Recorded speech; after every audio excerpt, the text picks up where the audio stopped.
students! Welcome back to another edition of Atomic History.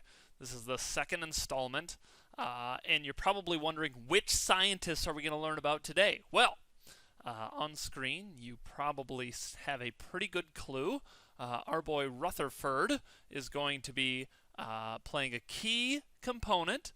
You might see that he discovered that elements have nuclei. Let's learn how. So Rutherford, in 1909, who happened to be a former student of J.J. Thomson. Don't remember who J.J. Thomson is? Well, you could watch that video that you were just watching just a little bit before, or I could tell you, remember, J.J. Thomson discovered the electron. Kind of a big deal. He also hypothesized that there was some other stuff going on in that atom. In fact, he called it the plum pudding model. And so this is what Rutherford really thought he was dealing with. And he performed an experiment that actually changed the view of the atom yet again. And as any good researcher knows, and I can personally speak from personal experience, he used a graduate student team. Any good research utilizes a strong graduate student team. Two of them included Geiger and Marsden. Let's talk a little bit about radiation. You've heard about radiation before, but what is it really?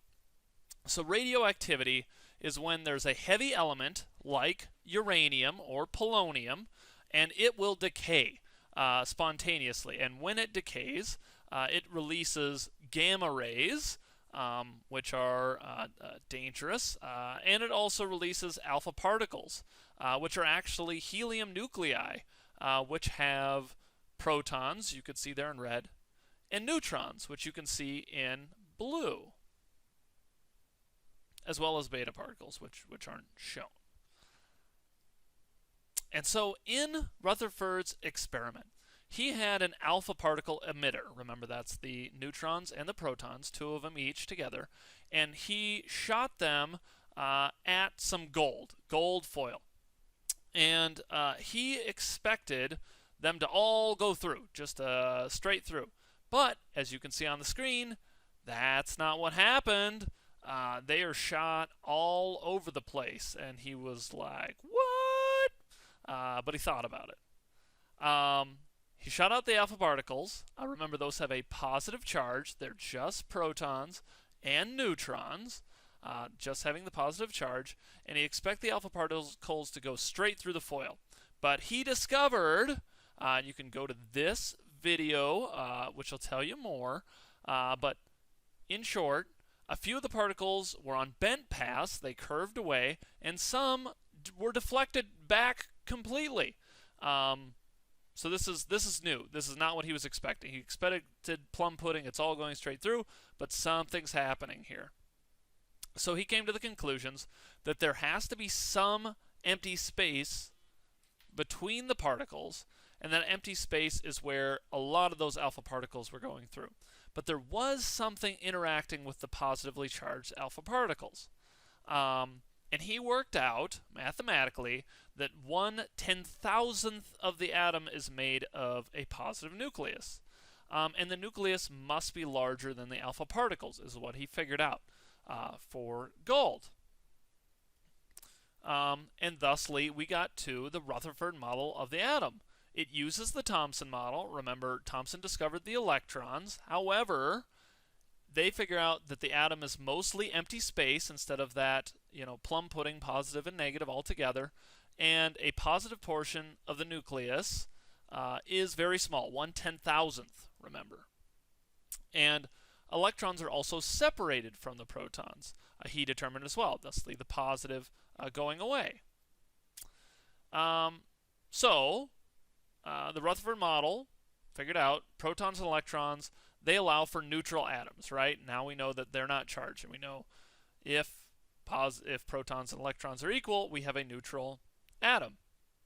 And it allowed for spacing of the protons away from the electrons. That explains why most of them went through, but some of them veered off. However, there's some problems. the mass of the atom is not just from protons and electrons. There's still more mass there than they can account for. And also, how are these positives and these negatives kept separate? That's something they still don't know. So, what do? Science, that's what you do. And you continue experimenting. In fact, there was more collaboration. He worked with Irene Joliot-Curie, the daughter of the famous Madame Curie and her husband. And she found that particles created by shooting, there are particles created by shooting alpha particles at beryllium.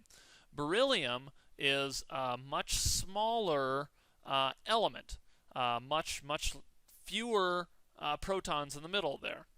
And then Chadwick comes along, because there's a whole bunch of confusion at this time, and he finds this beam of particles is not affected by electromagnetic fields. There's no charge on these. We know there's positive protons interacting with the alpha particles. We know there's electrons because of how they acted on the cathode ray tube. So now we have this non-charged thing. And he figured out, yeah, the charge is neutral on these particles discovered by Joliot-Curie. So they discovered the neutron. Remember, Thomson's got the electron, Rutherford's got the nucleus, and Chadwick discovers the neutron. Which is great, because now all of the mass is accounted for. Yes, we did it. Well, actually, they continue working on the nuclei. They found all these. You can break it down even more, but really in the classroom we teach all we need to know is solved, because the current classroom model of the atom, nucleus is the smallest volume, it's the largest mass, and that's where our protons and our neutrons live. In the circular orbits around the atom, that's most of the volume, 10,000 times more of the volume. But there's very little mass out there, and that's just where the electrons are charged. And that's how we got to the atom. Remember, anytime you make a scientific claim, you have to be able to show that with evidence. And it took a lot of evidence and a lot of years to come to what we agree on as the atom in the classroom. So don't take that for granted. You owe it to major scientists of the past for this knowledge that you are getting right now. Be thankful. And I hope that was helpful.